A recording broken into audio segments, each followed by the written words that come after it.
Така, здравейте! Аз съм Акрозали. Днеска ще ви покажа третият от 4 ритуали, които правя за мои клиенти, които са ми ги поръчали. И тези ритуали, които правя, днешния специално е за тотално изчистване на лоши натрупвания, изчистване на негативна енергия, проклятия и така нататък. Всичко, което е замърсило аурата, днеска ще го изчиста. Ритуала, който показвам, разбира се, както винаги, е част от това, което трябва да се направи. Това е направено нарочно. Знаете, всяка една магиосница или вещица държи на това нейните ритуали да не бъдат копирани, да не се правят от хора, които просто така видят нещо в интернет и го правят. И така започваме. Сега ще ви покажа, както винаги, иконите са около мене, защото аз правя славянски ритуали. Имаме 9 свещи, които виждате, тъмните 9 свещи. Между тях има лавров лист, за да може да се увенчае моето дело с успех. Какво се прави с свещите? Какво се прави с лавровия лист? Какво се прави с всичките неща, които са тук сложени? Няма да ви кажа, защото това е част от по-нататъчна работа. Тук имаме орехи от едната страна, от другата страна имам лешници, които стоят пред иконата. Тя малко падна, случват се такива работи. И така започвам ритуала, за да може, всички да гледате. Думичките, които казвам, ще ги казвам тихо, за да няма повторения.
Така, сега запалваме свещта, която е до мене.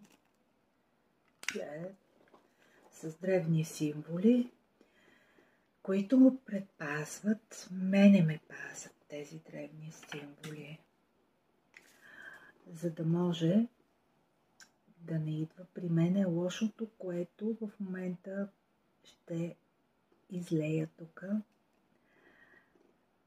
Ето тази чаша, която предварително съм сложила. Тук едната свеща мръднала малко, трябва да е така.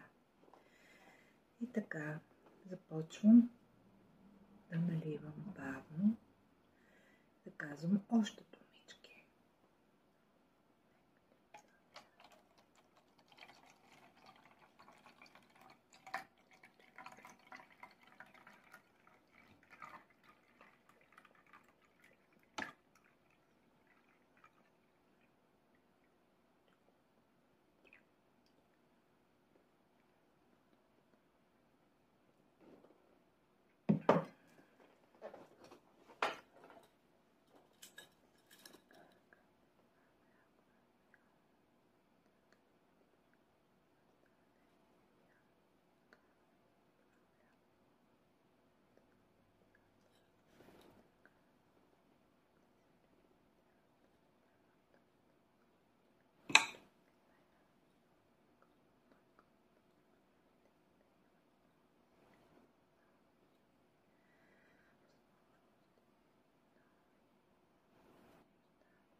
Амин.